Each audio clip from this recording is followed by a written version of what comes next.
Hello students, तो ये है क्वेश्चन नंबर 36। पार्ट टेस्ट है जो 6 का है, पार्ट टेस्ट है जो 6 और इसमें JEE के लिए क्वेश्चन क्या है। देखो क्वेश्चन नंबर 36 से स्टार्ट होगा, ये सेकंड पार्ट है। When zeolite which is hydrated sodium aluminium silicate is treated with hard water the sodium ion exchange with. पहले देखो दोनों चीज समझनी पड़ेगी हमें। जोलाइट क्या हुआ, तो देखो इसमें था सोडियम एल्यूमिनियम सिलिकेट, तो दिस इज कॉल्ड जोलाइट। ठीक है। अब हार्ड वाटर में क्या होता है? हार्ड वाटर में आपको पता है कि हार्ड वाटर में क्या होना चाहिए। जो हार्ड वाटर होता है उसमें क्या होता है, या तो कैल्शियम होता है और या फिर मैग्नीशियम होता है। ठीक है, तो कैल्शियम और मैग्नीशियम अगर जिस वाटर में प्रेजेंट होते हैं उसे कहते हैं हार्ड वाटर। और इसमें भी क्या होना चाहिए, बाइकार्बोनेट होना चाहिए या फिर क्लोराइड होना चाहिए, सल्फेट होना चाहिए, एसेट्रा। ठीक है, तो हार्ड वाटर में मेन एक्सचेंज किसके साथ हो गए यहाँ पे, कैल्शियम के साथ या मैग्नीशियम के साथ। तो क्योंकि हार्ड वाटर को रिमूव करने के लिए क्या है, कैल्शियम और मैग्नीशियम को हमें हटाना होगा। तो इससे हम कैसे रिएक्शन कर सकते हैं, देखो Na2Al2 Si2O8.XH2O। अगर हमने कैल्शियम के साथ किया तो Ca2+ गिब्स। अब यहाँ पे देखो Na किसको हटाएगा, Ca को, यानी Ca किसको हटाएगा, केवल Na को। तो यहाँ पे आ जाएगा Ca, दूसरा Al2Si2O8.XH2O। तो आपको दिख रहा होगा कौन कौन एक्सचेंज कर सकते हैं। Na किसको एक्सचेंज कर रहा है, Ca को। और अगर सपोज करो यहाँ पे मैग्नीशियम हुआ तो यहाँ पे Mg2+ कर दो। गिब्स क्या होगा, यही रिएक्शन कराओगे सेम, तो क्या होगा, Na को कौन एक्सचेंज करेगा, Mg एक्सचेंज करेगा, Al2Si2O8.XH2O। सेम है, देखो कोई फर्क नहीं है। तो आंसर होगा कैल्शियम और मैग्नीशियम। चेक करते हैं, पहला H+, दूसरा Ca2+, तीसरा SO4 2- और चौथा है OH। तो सीधा सा आपको दिख रहा है Ca2+ is the right answer. Question number 37। The ionic mobility, यानी कि आयंस की जो मूविंग कैपेसिटी है, मोबाइल होने की यानी मूव होने की जो कैपेसिटी है of alkali metals ions in aqueous solution is maximum for. किसके लिए मैक्सिमम होगी, यानी कि अगर मैंने एल्कली मेटल को पानी में डाला है तो जो मूविंग होगा, जो उसकी स्पीड होगी, किसकी स्पीड सबसे ज़्यादा होगी। कैसे पता चलेगा हमें, देखो तो आपको पता है कि जो आयनिक मोबिलिटी होती है, आयनिक मोबिलिटी यानी मूविंग करने की जो पावर होती है वो डायरेक्टली प्रोपोर्शनल होती है किसके, इनवर्सली प्रोपोर्शनल होती है साइज की। जितना साइज बड़ा होगा, आपको पता है कि अगर साइज बड़ा होगा तो क्या होगा, जो मूविंग कैपेसिटी वो कम हो जाएगी, मोबिलिटी कम हो जाएगी। सीधी सी बात है। वो कोई भारी, कोई मोटा आदमी है तो क्या होगा, उसकी स्पीड कम होगी चलने की। कोई पतला है तो जल्दी स्पीड से, यानी कि जिसका साइज ज़्यादा होगा उसकी मोबिलिटी कम हो जाएगी। अब हम चेक करेंगे साइज का। देखो K+ लिखा है इसमें, Li+ लिखा हुआ है, Na+ लिखा हुआ है और रुबिडियम+ लिखा हुआ है। तो आपको पता है कि ये साइज बढ़ता हुआ साइज है, यानी सबसे बड़ा साइज किसका है, Rb का सबसे बड़ा साइज है, फिर पोटेशियम का है, फिर सोडियम का है, फिर लिथियम का है। लेकिन होता क्या है, देखो कि जैसे ही मैं एक्वस में डालता हूँ, इसका छोटा साइज है, तो जो वाटर मॉलिक्यूल है इसे क्या करते हैं, सराउंडेड कर देते हैं। यहाँ से इससे वाटर मॉलिक्यूल इसको चारों तरफ से सराउंडेड कर देंगे। देखो -++, ये -++। जो सबसे ज़्यादा स्ट्रॉन्ग होगा वो किसके साथ होगा, Li+ के साथ, क्योंकि इसका प्लस चार्ज सबसे ज़्यादा स्ट्रॉन्ग है, छोटा साइज है तो इसका न्यूक्लियर चार्ज सबसे ज़्यादा है। तो हमने क्या चीज़ देखी इसमें, पहला न्यूक्लियर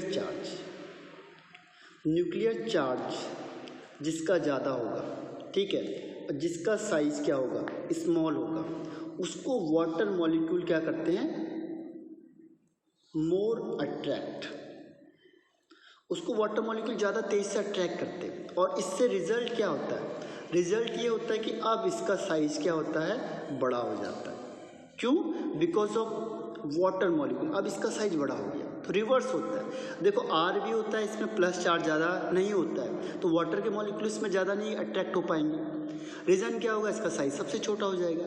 तो ये ध्यान देने वाली बात है। देखो जैसे हमने एक्वस सॉल्यूशन में डालेंगे, वाटर में डालेंगे, तो एक्वस सॉल्यूशन में क्या होगा, एक्वस सॉल्यूशन में लिथियम का साइज सबसे बड़ा हो जाएगा। देखो जैसे हम साइज की बात करेंगे तो Li+ का साइज सबसे बड़ा हो जाएगा, उसके बाद Na+ का, फिर K+ का, और सबसे छोटा साइज किसका होगा, रुबिडियम का। तो जिसका छोटा साइज होगा उसकी मोबिलिटी ज़्यादा होगी। यानी अगर मैंने कहा मोबिलिटी की बात करते हैं तो मोबिलिटी सबसे ज़्यादा किसकी हो जाएगी, रुबिडियम की। तो रुबिडियम सबसे ज़्यादा मूवमेंट करेगा, फिर K+, फिर Na+, और सबसे लास्ट में करेगा Li+। तो आंसर क्या होगा, आंसर इज रुबिडियम। तो इसमें देखो rubidium is the right answer, इसमें तीनों नहीं होंगे, rubidium is right answer. Question number 38 क्या कहता है, देखो which of the following statement are not correct, कौन सा सही नहीं है। पहला देखते हैं हम, hybridization is the mixing of orbital, atomic orbital. तो ये थोड़ी कि कोई भी एटॉमिक ऑर्बिटल मिक्स कर जाएगा, तो ये रॉन्ग स्टेटमेंट है। इसमें क्या होना चाहिए, राइट स्टेटमेंट क्या होना चाहिए कि hybridization is process of mixing of atomic orbital of nearly equal energy. और ये वैलेंस ऑर्बिटल होने चाहिए, जो ये ऑर्बिटल है वैलेंस ऑर्बिटल होना चाहिए, कोई भी ऑर्बिटल नहीं हो सकते हैं, आउटर मोस्ट ऑर्बिटल होंगे जिनकी एनर्जी लगभग सेम होगी। ये आपस में क्या करते हैं, अपनी एनर्जी को मिक्सअप करते हैं, और मिक्सअप करने के बाद यहाँ पे क्या होता है, रीडिस्ट्रीब्यूशन ऑफ देयर एनर्जी होता है, और उससे जो शेप बनता है और जो एनर्जी होती है वो सारे ऑर्बिटल की सेम होती है, जिसे हम कहते हैं हाइब्रिड ऑर्बिटल। इसमें एक चीज़ ध्यान रखनी है, जैसे ही आपस में मिक्सिंग होगी तो क्या होगा, एक न्यू ऑर्बिटल फॉर्म्ड होता है, न्यू ऑर्बिटल फॉर्म्ड होता है। इस न्यू ऑर्बिटल को हम कहते हैं, this new orbital is called hybrid orbital, hybrid orbital कहते हैं। और हाइब्रिड ऑर्बिटल होने से क्या होता है, इसकी जो एनर्जी होती है वो सबके लिए सेम हो जाती है, और उनका जो शेप होता है वो भी क्या होता है, सबके लिए सेम हो जाता है। तो ये हमारा आंसर है, ठीक है। तो फर्स्ट स्टेटमेंट है जो इसका रॉन्ग है। इसके बाद देखो सेकेंड स्टेट में क्या कहता है, sp2 होगा, तो sp2 में आपको पता है कि 2 p के होंगे और 1 s का होगा, बिल्कुल सही है। dsp2 का मतलब होता है स्क्वायर प्लेनर, स्क्वायर प्लेनर का मतलब क्या होता है, 90 डिग्री का एंगल होगा। देखो अगर मैंने कहा dsp2 बन गया तो स्क्वायर प्लेनर का मतलब इस तरीके का स्ट्रक्चर बनता है, यहाँ पे कोई चीज़ होगी बीच में ऐसे बन सकता है, तो हर एक के बीच में 90 डिग्री का एंगल होता है, तो ये भी सही स्टेटमेंट है। और लास्ट वन देखो, D2sp3 hybrid orbitals are directly towards the corner of the regular octahedron. तो आपको पता है कि D2sp3 ऑक्टाहेड्रल स्ट्रक्चर के लिए होता है, ऑक्टाहेड्रल स्ट्रक्चर के लिए क्या होता है, D2sp3। और ऑक्टाहेड्रल बनता कैसे, देखो ऑक्टाहेड्रल के लिए स्क्वायर प्लेनर ही बनता है, देखो सेम है स्क्वायर प्लेनर की तरह, बस इसमें एक ऊपर एक नीचे हो जाता है, इसे कहते हैं ऑक्टाहेड्रल। एक्स मान लो यहाँ पे, तो ये भी स्टेटमेंट सही है ना, first statement is wrong, this is called octahedral.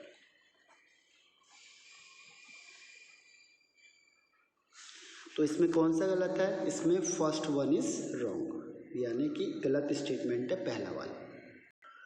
Question number 39 क्या है, देखो the soldiers of Napoleon army, जो नेपोलियन आर्मी था उसके सोल्जर्स है, वाइल एट एल्पास, ये आपका एक पर्वत था वहाँ पे, during freezing winter suffering a serious problem as regards to the tin bottom of their uniforms, white metallic tin buttons got converted to grey powder. उन्होंने देखा कि जो वाइट मेटलिक टिन बॉटम है वो किस में कन्वर्ट हो गया, ग्रे पाउडर में कन्वर्ट हो गया।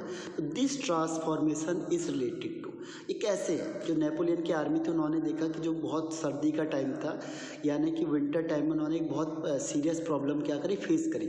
और वो सीरियस प्रॉब्लम क्या थी कि जो वाइट मेटलिक टिन था वो किस में कन्वर्ट हो रहा था, ग्रे पाउडर में। तो इससे दिस ट्रांसफॉर्मेशन किससे रिलेटेड है? पहला, a change in the crystalline structure of tin. Second है an interaction with nitrogen of the air at low temperature. Third है इसमें a change in the partial pressure of oxygen in the air. और fourth है इसमें an interaction with water vapours content in the humid air. तो इसका answer है first क्यों answer? देखो इसमें क्या होता है, देखो कि वाइट मेटेलिक जो टिन होता है इसे कहते हैं बीटा टिन, चेंज हो जाता है टू अनदर एलोट्रॉप्स। ये एलोट्रॉप्स होते हैं अल्फा टिन, बीटा टिन। तो जो वाइट होता है वो बीटा टिन होता है, वो चेंज हो जाता है किसमें, अल्फा टिन में। अगर टेम्परेचर लो हुआ 13.2 डिग्री सेल्सियस से कम टेम्परेचर होता है तो जो मेटेलिक टिन होता है वो किस में चेंज हो जाता है, ग्रे टिन में। तो इसका जो मेन आंसर है फर्स्ट है, यानी change in the crystalline structure of tin. जो वाइट टिन है वो ग्रे में चेंज हो जाएगा, यानी जो बीटा टिन है वो किस में चेंज हो जाता है, ग्रे में, यानी कि अल्फा टिन में हो जाता है। अल्फा टिन का जो कलर होता है ग्रे होता है और बीटा का होता है वाइट। इसके लिए टेम्परेचर कितना होना चाहिए, लेस देन 13.2 डिग्री सेल्सियस। तो जैसे ही 13.2 से कम होगा टेम्परेचर, देखो इसमें क्या है, पहला आपको मैंने कहा वाइट टिन है SN, और यहाँ पे क्या है दूसरा, ग्रे टिन SN कह लो, ग्रे या टिन कह लो। अब क्या होता है इसमें टेम्परेचर कितना लिखा आपने, 13.2 डिग्री। तो जैसे 13.2 डिग्री से बिलो होगा वैसे ही क्या होगा, वाइट किस में चेंज हो जाएगा, ग्रे में। और जैसे ही 13.2 से ज़्यादा होगा, एबव होगा, तो ग्रे किस में चेंज हो जाएगा, फिर वाइट में। तो जैसे आपने टेम्परेचर बढ़ा के क्या किया, इससे ज़्यादा कर दिया तो आप देखोगे वाइट पे कन्वर्ट हो जाएगा। जैसे ही टेम्परेचर कम करोगे ग्रे में चेंज हो जाएगा, क्योंकि ये दोनों क्या हैं, एलोट्रॉप्स हैं। The physical state in which an element can exist that is called allotropes. तो ये एलोट्रॉप्स है। तो एलोट्रॉप्स ऑफ टिन कौन से, वाइट एंड ग्रे। तो फुली समझ में आया होगा आपको। अब है क्वेश्चन नंबर 40। क्वेश्चन नंबर 40 क्या कहता है, देखो the correct order of increasing basic nature of the basis. तो बेसिक नेचर किस पे डिपेंड करता है, देखो जितना प्लस आई इफेक्ट ज़्यादा होगा, प्लस आई इफेक्ट जितना ज़्यादा होगा उतना बेसिक नेचर भी ज़्यादा होगा। लेकिन इसमें थोड़ा सा क्राउडेड सिस्टम भी आ जाता है, अगर क्राउडेड होगा तो वहाँ पे नहीं हो सकता। लेकिन यहाँ पे जो क्राउडेड फैक्टर आता है, जनरली क्राउडेड होता है जो, दैट इज़ किसके केस में होता है, वो क्राउडेड जो होता है, क्राउडिंग होता है वो किसके लिए होता है, जनरली टर्सरी अमाइन के लिए होता है। तो यहाँ पे टर्सरी अमाइन गिवन नहीं है, इसीलिए क्राउडिंग फैक्टर यहाँ पे नहीं लगेगा। तो देखते हैं, देखो प्लस आई इफेक्ट किसके पास ज़्यादा है। पहला देखो फर्स्ट वन क्या है हमारे पास, NH3 यानी NH2 को H मान लो। सेकंड क्या है हमारे पास, सेकंड वन इज CH3NH2। और थर्ड वन क्या है हमारे पास, देखो थर्ड वन है हमारे पास CH3NH और यहाँ पे भी CH3। तो आपको पता है जो CH3 होता है, CH3 is electron donating group. तो अगर हम इलेक्ट्रॉन डोनेटिंग ग्रुप की बात करते हैं, इलेक्ट्रॉन डोनेटिंग ग्रुप की, तो यहाँ पे कुछ भी नहीं है, यहाँ पे एक है, यहाँ पे दो है। तो जितना इलेक्ट्रॉन डोनेटिंग ग्रुप ज़्यादा होते हैं, आपको पता है कि इलेक्ट्रॉन डोनेटिंग ग्रुप अगर ज़्यादा होंगे तो प्लस आई इफेक्ट ज़्यादा होगा, और प्लस आई इफेक्ट ज़्यादा हो तो बेसिक करैक्टर भी क्या होगा, ज़्यादा हो जाएगा, बेसिक करैक्टर ज़्यादा होगा। जनरली किसके लिए होता है ये, सेकेंडरी प्राइमरी के लिए। टर्सरी के लिए फैक्ट नहीं लगता है क्योंकि वहाँ पे क्राउडिंग सिस्टम होता है, ये ध्यान रखना है। टर्सरी के लिए फैक्ट नहीं लगेगा क्योंकि वहाँ पे आपको मैं पहले ही कह सकता हूँ कि यहाँ पे क्राउडिंग जो है या स्टेरिक हिंड्रेंस यहाँ पे वर्क करता है, स्टेरिक हिंड्रेंस, तो इसीलिए यहाँ पे काम नहीं करेगा। ठीक है, तो अब देखो सबसे ज़्यादा प्लस आई इफेक्ट किसमें है, इसमें, फिर इसमें, सबसे लास्ट में इसमें। यानी अगर हम देखें तो बेसिक करैक्टर सबसे ज़्यादा किसमें होगा, सेकेंडरी वाले में NH। उसके बाद किसमें होगा, प्राइमरी वाले में NH2, और सबसे लास्ट में किसमें होगा, अमोनिया में। रीज़न क्या है इसका, प्लस आई इफेक्ट ज़्यादा होगा तो बेसिक करैक्टर भी ज़्यादा होगा। तो होपफुली समझ में आया होगा ये क्वेश्चन आपको, क्वेश्चन नंबर 40। तो अब आंसर चेक करते कौन सा है। क्वेश्चन नंबर फर्स्ट देखो, सेकेंडरी, प्राइमरी और NH3 यानी first is the right answer. इसमें देखो NH3 गलत हो गया, इसमें सेकेंडरी है, फिर NH3 और इसमें प्राइमरी है, तो सब गलत हैं। First is the right answer. अब है क्वेश्चन नंबर 41। क्वेश्चन नंबर 41 क्या कहता है देखो, identify the correct order of reactivity in electrophilic substitution reaction of the following compound. आपको मैंने कई बार बताया हुआ कि इलेक्ट्रोफिलिक सब्स्टिट्यूशन रिएक्शन किस पे डिपेंड करेगा। तो यहाँ पे आपको पता है कि जो इलेक्ट्रोफिलिक सब्स्टिट्यूशन रिएक्शन होता है ये डिपेंड करता है इलेक्ट्रॉन डेंसिटी पे। इलेक्ट्रॉन डेंसिटी जितनी ज़्यादा होगी, इलेक्ट्रॉन डेंसिटी जितनी ज़्यादा होगी उतना जो ये इलेक्ट्रोफिलिक सब्स्टिट्यूशन रिएक्शन है वो भी उतना ज़्यादा होगा। और इलेक्ट्रॉन डेंसिटी किसकी, रिंग की। अब चेक करते हैं, देखो रिंग में कहाँ ज़्यादा है। पहले केस में कुछ नहीं है, दूसरे में यहाँ पे जो CH3 is electron donating group, तो ये क्या करेगा, रिंग के इलेक्ट्रॉन डेंसिटी को इंक्रीज करेगा, इलेक्ट्रॉन डेंसिटी बढ़ जाएगी यहाँ पे, ठीक है, बढ़ रही है। इसमें Cl है, Cl क्या करता है, माइनस आई इफेक्ट शो करता है। सॉरी, ये विड्रॉइंग नहीं है, डोनेटिंग ग्रुप है। CH3 is electron donating group, तो इलेक्ट्रॉन डेंसिटी को बढ़ाएगा। डोनेटिंग का मतलब डोनेट करना, तो इसने इलेक्ट्रॉन को दिया, इलेक्ट्रॉन देगा रिंग को, तो क्या होगा, इसमें क्या होगा, इलेक्ट्रॉन बढ़ेगा। Cl है, इलेक्ट्रॉन खींचने का काम करेगा, इलेक्ट्रॉन खींचेगा, तो ये इलेक्ट्रॉन डेंसिटी को क्या करेगा, इलेक्ट्रॉन डेंसिटी को डिक्रीज कर रहा है।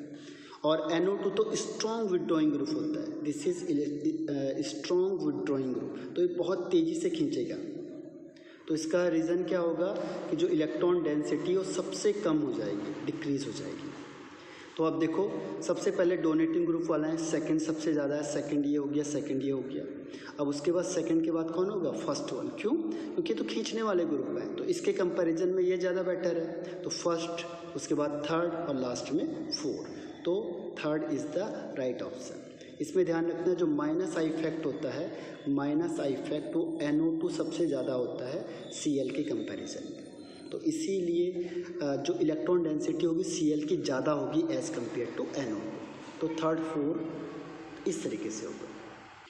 Question number 42। क्वेश्चन नंबर 42 क्या है देखो, IUPAC नेम लिखना हमने। अब आपको पता है कि अगर ये क्या है, OH है, OH इज फंक्शनल ग्रुप, तो सबसे मेन प्रेफरेंस हम इसे देंगे 1 2 3 4 5 एंड 6, तो 6 हो गया। अब ये CH3 ग्रुप है, इसका मतलब यहाँ पे CH3 लगा हुआ है और यहाँ पे भी CH3 लगा हुआ है। जब भी ये होगा इसका मतलब C लगा हुआ है, तो 3,3 डाइमिथाइल हो गया। अब देखो 3,3 डाइमिथाइल, 3,3 डाइमिथाइल। उसके बाद फिर 6 के लिए हेक्सेन, साइक्लोहेक्सेन, साइक्लोहेक्सेन ऑल का मतलब फर्स्ट पोजीशन में OH है, तो इसका आंसर कौन सा हो गया, थर्ड, हेक्सेन ऑल। OH के लिए जो एल्कोहल होता है, एल्कोहल के लिए हम क्या लिखते हैं, ऑल, तो LK हेक्सेनॉल। और साइक्लो का मतलब साइकिल में है, हेक्सेन का मतलब 6 कार्बन है, ऑल का मतलब एल्कोहल ग्रुप है, तो third is the right option. Question number next, which of the following will have a meso isomer. Meso कौन सा होगा, मीज़ो आपको पता है, मीज़ो में क्या होता है, प्लेन ऑफ सिमेट्री होती है। यहाँ पे ये, इसमें जो कायरल कार्बन होता है, इसमें कायरल कार्बन प्रेजेंट होता है, लेकिन यहाँ पे क्या होता है, प्लेन ऑफ सिमेट्री होती है, और जिसकी वजह से ये क्या होता है, ऑप्टिकली इनएक्टिव हो जाता है, ऑप्टिकली इनएक्टिव हो जाएगा, ऑप्टिकली इनएक्टिव हो जाएगा, ठीक है। मीज़ो हम चेक करते हैं 1 बाय 1। पहला लिखा है इसने 2-क्लोरोब्यूटेन। अब देखो 2-क्लोरोब्यूटेन, ब्यूटेन का मतलब कितने हो गए, 4 कार्बन हो गए, तो 1 2 3 4। 2 का मतलब सेकंड में Cl लग गया, बाकी सब क्या है, H लगे हुए हैं, H। तो क्या इसमें कायरल कार्बन है कोई, ये नहीं है। ये वाला हो सकता है क्या, ये अलग ग्रुप है, ये अलग है, ये अलग है, तो ये वाला कायरल कार्बन बिल्कुल सही है। लेकिन यहाँ पे कोई भी तरीके की प्लेन ऑफ सिमेट्री नहीं हो रही है, देखो यहाँ पे कोई भी प्लेन ऑफ सिमेट्री नहीं है, तो ये मीज़ो कंपाउंड नहीं बन सकता। सेकंड चेक करते हैं, सेकंड इज 2,3 डाइक्लोरोब्यूटेन। अब देखो 2,3 का मतलब क्या हुआ, 1 CH3 हो गया, 2 3 और 4 ब्यूटेन हो गया। और 2 3 का मतलब यहाँ पे भी Cl है, यहाँ पे भी Cl है, देखो H ये है और ये H है। अब कायरल कार्बन देखो ये तो हो नहीं सकता क्योंकि इसमें सेम है, ये भी नहीं हो सकता क्योंकि इसमें सेम ग्रुप लगे हुए हैं। इसमें देखो 1 2 3 4 डिफरेंट ग्रुप हो गए, इसको देखो 1 2 3 4 डिफरेंट ग्रुप हो गए, तो ये दोनों कायरल कार्बन है। तो this C is called chiral carbon. Chiral का मतलब होता है जो कार्बन 4 डिफरेंट ग्रुप से अटैच होता है। अब इसमें प्लेन ऑफ सिमेट्री देखो, यहाँ से कट करके देखो 2 इक्वल पार्ट में डिवाइड हो जाएगा। जैसे आप यहाँ से कट करोगे यानी इसमें क्या है, प्लेन ऑफ सिमेट्री है, प्लेन ऑफ सिमेट्री। तो जो भी कायरल कार्बन होते हैं और प्लेन ऑफ सिमेट्री होती है तो this is called meso compound, meso isomer या मीजो कंपाउंड। और ये ऑप्टिकली कैसे होंगे, इनएक्टिव हो जाते हैं। ऑप्टिकली कैसे हो जाते हैं ये, इनएक्टिव। तो आंसर हो गया हमारा सेकंड, 2 3 डाइक्लोरो एंड ब्यूटेन। ये देखो इस तरीके से देखो, ये था आपका 2 3 डाइक्लोरो ब्यूटेन, ये है, इसमें प्लेन ऑफ सिमेट्री आपको क्लियर दिखाई दे रही है, दोनों पार्ट इक्वल डिवाइड हो सकते हैं। तो आंसर है आपका 2 3। इसके अलावा आप चेक करोगे तो नहीं मिलेगा आपको।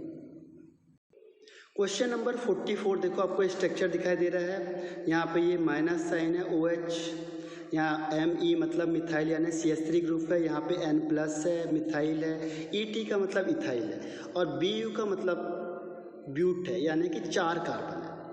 ध्यान रखना, इसको शॉर्ट फॉर्म में लिखा जाता है। Me मीन्स क्या हो गया, Me का मतलब हो गया methyl group CH3 group, Et का मतलब क्या हो गया, इथाइल यानी C2H5, शॉर्ट फॉर्म में लिखा जाता है उसे। और Bu का मतलब ब्यूटाइल, ब्यूटाइल का मतलब 4 कार्बन C4H9, तो शॉर्ट फॉर्म यूज़ करते हैं, तो उसको ध्यान रखना आपने। अब हमने इसे हीटिंग करी और हीटिंग करने के बाद हम कह रहे हैं कि the alkene formed as a major product in the above elimination reaction is, जो इसमें एल्कीन फॉर्म्ड होता है वो एज ए मेजर प्रोडक्ट है। वो कौन सी एल्कीन है इसमें, तो देखो इसमें होता क्या है, इसमें क्या होता है इसको यहाँ डायरेक्ट आपको बता देते हैं।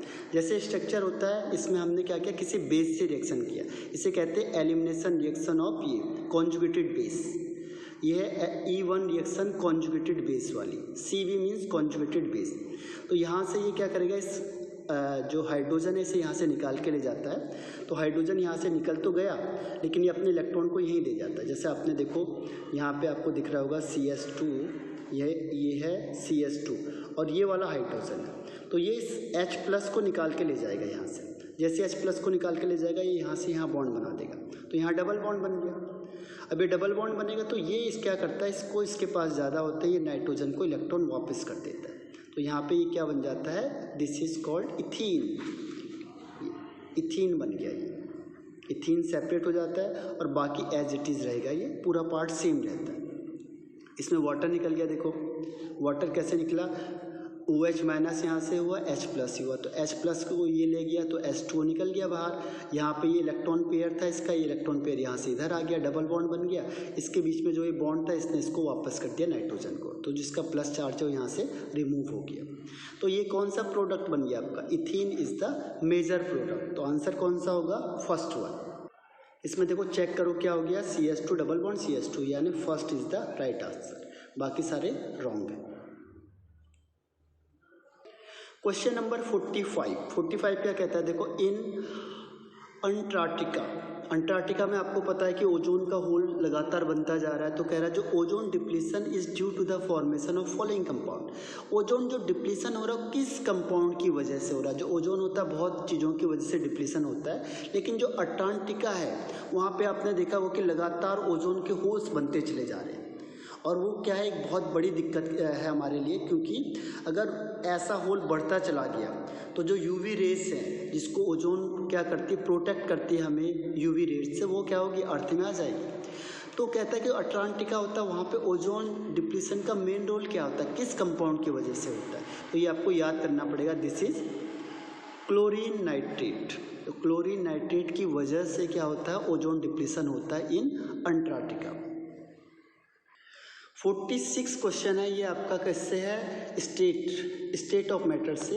Equal mass of methane and oxygen are mixed in an empty container. दोनों के इक्वल मास ले लिया आपने, ध्यान रखना, at 25 degree Celsius. The fraction of the total pressure exerted by oxygen, यानी फ्रैक्शन का मतलब हम क्या कह सकते हैं, PA पार्शियल प्रेशर हम कह सकते हैं ऑक्सीजन का कितना होगा। पार्शियल प्रेशर यानी टोटल को हम क्या करेंगे, तो टोटल में से हम पार्शियल प्रेशर निकालते हैं, तो जो fraction of the total pressure exerted by oxygen is, कैसे निकालेंगे, देखो आपने पढ़ा होगा Dalton's law of partial pressure, Dalton's law of partial pressure, Dalton's law of partial pressure. इसके अकॉर्डिंग क्या देखो, इसके अकॉर्डिंग है जो पार्शियल प्रेशर होता है ऑक्सीजन का is equal to the total pressure of gas into mole fraction of O2, जिसकी हम बात कर रहे हैं। ठीक है, तो क्वेश्चन ये है कि इसमें टोटल प्रेशर आप PT मान लो। अब हमें क्या निकालना है, main mole fraction of O2 निकालना है। तो मोल फ्रैक्शन ऑफ O2 कैसे निकलेगा, मोल फ्रैक्शन ऑफ O2 निकलता है आपका number of moles of O2 upon number of moles of O2 plus number of moles of second case इसमें है मीथेन। ठीक है, अब नंबर ऑफ मोल्स का आपको पता है क्या होता है, weight of oxygen upon molar mass of oxygen upon weight of oxygen upon molar mass of oxygen plus weight of methane upon molar mass of methane. अब सपोज करो वेट को आपने x मान लिया, क्योंकि दोनों का वेट सेम होता है, तो x upon molar mass of oxygen कितना होगा 32 upon x upon 32 plus x upon methane का कितना होगा 16। देखो ऑक्सीजन का कैसे निकाला हमने, ऑक्सीजन का मोलर मास निकालेंगे अगर हम, तो 2 × 16 इज इक्वल टू 32। और अगर हम मोलर मास निकालेंगे CH4 का, तो कार्बन का कितना होता है 12 प्लस 4 × 1, हाइड्रोजन का 1 होता है, तो आंसर हो जाएगा 16। ठीक है, तो अब इसको निकालेंगे, इसको सॉल्व करके देखो, इसका एलसीएम ले लिया दोनों का, तो क्या होगा देखो x अपॉन 32, ठीक है, डिवाइडेड बाई इसका एलसीएम दोनों का कितना हो गया 32 × 16, तो इसको यहाँ मल्टीप्लाई करके देखो, तो 16x प्लस 32x हो जाएगा। ये क्रॉस मल्टीप्लाई कर जाएगा, देखो ये यहाँ मल्टीप्लाई करेगा, ये यहाँ मल्टीप्लाई करेगा। अब इसे पूरा सॉल्व कर दो, देखो ये ऊपर मल्टीप्लाई होगा, ये इधर मल्टीप्लाई हो जाएगा, तो कितना होगा x × 32 × 16, ये दोनों के दोनों ऊपर चले गए, और ये हो जाएगा आपका 32 इंटू, इन दोनों को प्लस कर दो, देखो 32 प्लस 16 कितना होगा 48x। अब x कैंसिल आउट हो गया, 32 से 32 कैंसिल आउट हो गया, 16 1 जा 16, 3 जा 48, तो कितना आंसर आ गया 1/3 PT, partial pressure of O2। तो फ्रैक्शन निकालेंगे अगर हम ऑक्सीजन का, तो कितना आएगा, फ्रैक्शन इज इक्वल टू कितना होता है, जितना प्रेशर है O2 का अपॉन टोटल प्रेशर। ठीक है, तो इसको इससे कैंसिल आउट करेंगे, 1/3 का मतलब क्या होता है 0.333 इज द आंसर। तो fraction of the pressure exerted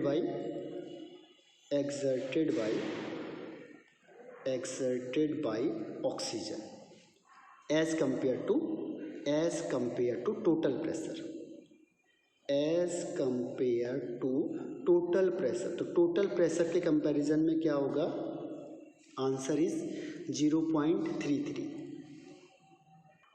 question number 47 देखो, the value of log k, आपको log k की वैल्यू निकालनी है for a reaction A to B is, और आपको क्या गिवन है, del R H0 is equal to -54.07 kilo joule per mole है, और del R S0 is equal to 10 joule per KG. देखो ध्यान रखना, किलो जूल और यहाँ पे जूल, यहाँ पे डिफरेंस आता है, इसको या तो जूल में चेंज करना है या ऐसे किलो जूल में चेंज करना है, तो हम इसे जूल में चेंज करेंगे। और R की वैल्यू आपको गिवन है, और ये मल्टीप्लाई करके भी दे दिया उसने आपको। ठीक है, तो हम देखते हैं इसमें कौन सा फॉर्मूला अप्लाई होगा। तो पहला जो फॉर्मूला अप्लाई होगा वो जो हमें पता है वो है del G not is equal to -2.303 RT log K। ठीक है, अब हमें क्या निकालना पड़ेगा, पहले डेल जी नॉट निकालना पड़ेगा।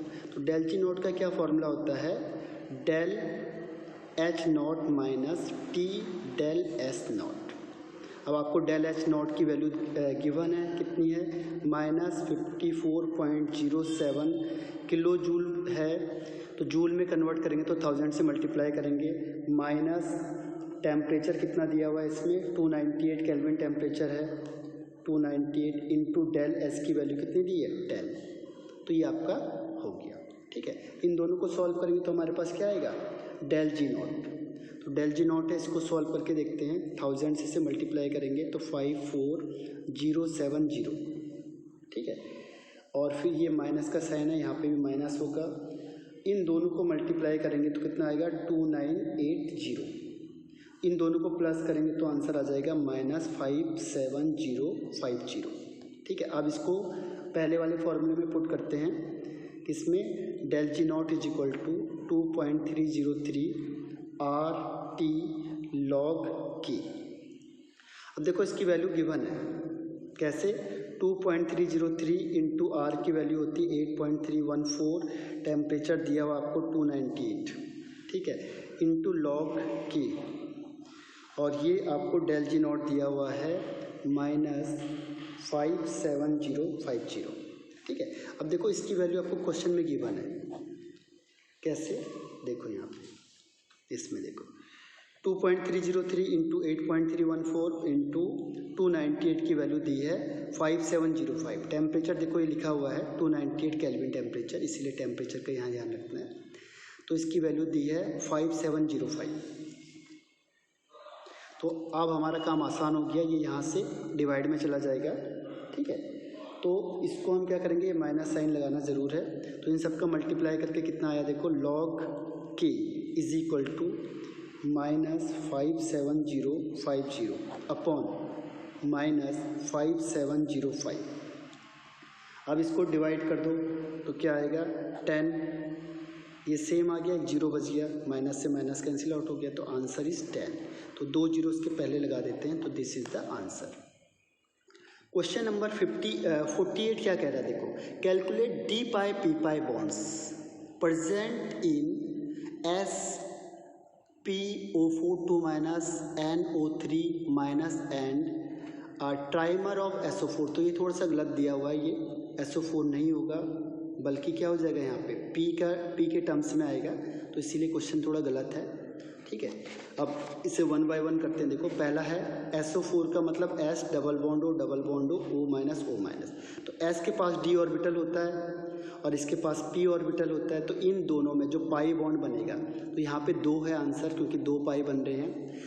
NO3 में देखो इसके पास भी P ऑर्बिटल होता है, इसके पास भी P ऑर्बिटल होता है, तो इसमें कोई चांस नहीं है बनने का। तीसरा देखो, जो क्वेश्चन थोड़ा मिस्टेक हुआ था, ये इस तरीके का, ट्राइमर का मतलब क्या हुआ, P के 3 बनेंगे। ठीक है, तो PO4 HPO4 होना था इसमें। देखो एक ये स्टेप हो गया 1 ट्राइमर का मतलब, दूसरा क्या हो गया इसमें से, दूसरा ये वाला स्टेप हो गया, और तीसरा कौन सा स्टेप हो गया, एक ये वाला हो गया, दूसरा ये और तीसरा ये। तो इसके ट्राइमर का मतलब 3 ट्राइमर बन रहे हैं इस तरीके से, ट्राई का मतलब 3। तो इसमें कौन सा होगा, PO3। इसमें क्या था, ट्राइमर किसका बनना था, HPO3 का बनना था ट्राइमर। ठीक है, अब इसमें देखो पाई बॉन्ड क्या है, P में पाई होता है, ऑक्सीजन में P में D ऑर्बिटल होता है, और जो ऑक्सीजन होता है इसमें P ऑर्बिटल होता है, तो D पाई P पाई बॉन्डिंग हो सकती है। तो हर एक केस में, तो यहाँ पे 2 पॉसिबिलिटी है, यहाँ पे 2 पॉसिबिलिटी, यहाँ पे 2 पॉसिबिलिटी, तो ओवरऑल कितनी पॉसिबिलिटी हो गई, 6। तो इसका आंसर कितना हो जाएगा, 6 यहाँ से और 2 पहले में और 0 बाद में, तो ओवरऑल हो गया 8, यानी 0008 इज़ द आंसर। तो यहाँ थोड़ा करेक्शन कर लेना है, क्वेश्चन थोड़ा सा डिफरेंट था, उसमें बाई मिस्टेक वहाँ पे क्वेश्चन अलग दिया हुआ है। क्वेश्चन नंबर 49 कहता है the coordination number of Al in the crystalline state of AlCl3 is.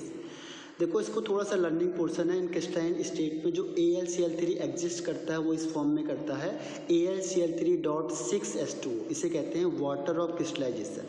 अगर हम इसे कॉम्प्लेक्स के फॉर्म में लिखेंगे तो ये होता है AlH2O का 6 Cl3। तो इसमें कितने हैं 6 है, ठीक है। तो इसका कोऑर्डिनेशन नंबर कितना हो जाएगा 6 यानी 0006 इज द राइट आंसर। तो कोऑर्डिनेशन नंबर जो होगा Al का क्रिस्टलाइन स्टेट में दैट इज 6। तो 0006 is the right answer. Question number 50 देखो on monochlorination two methyl butane how many chiral compound are found. Chiral आपको पता है जिसमें ऑप्टिकल एक्टिव होते हैं, कायरल कार्बन होता है जो ऑप्टिकल एक्टिव होते हैं दैट इज कॉल्ड, जो क्या होंगे ऑप्टिकली एक्टिव होंगे। तो देखते हैं हम इसमें, देखो ये कंपाउंड है। अब इसमें कितने टाइप के हाइड्रोजन है। देखो पहला यहाँ से निकल सकता है, देखो पहली केस में यहाँ से, फर्स्ट हमने यहाँ से निकाला फर्स्ट केस में, लेकिन ये कायरल कार्बन नहीं बन रहा है तो इसे हम हटा देंगे क्योंकि ये कायरल कंपाउंड नहीं है। सेकंड में देखो, सेकंड हमने क्या किया इस Cl को यहाँ पे से हटाया इस पॉइंट से। देखो अब ये कायरल है कैसे, एक डिफरेंट, दूसरा, तीसरा, चारों के चारों डिफरेंट ग्रुप है तो इसमें R और S दो स्ट्रक्चर बन सकते हैं। तो पहली पॉसिबिलिटी हमारी ये हो गई जिसमें दो स्ट्रक्चर बन सकते हैं। तो पहले हमने इससे किया फिर हमने इससे किया। अब थर्ड चांस हमने कहाँ से लिया, थर्ड चांस हमने लिया देखो कहाँ पे से, थर्ड वन से, यहाँ से लिया हमने। यहाँ से H को हटाओ और यहाँ पे Cl लगा दो।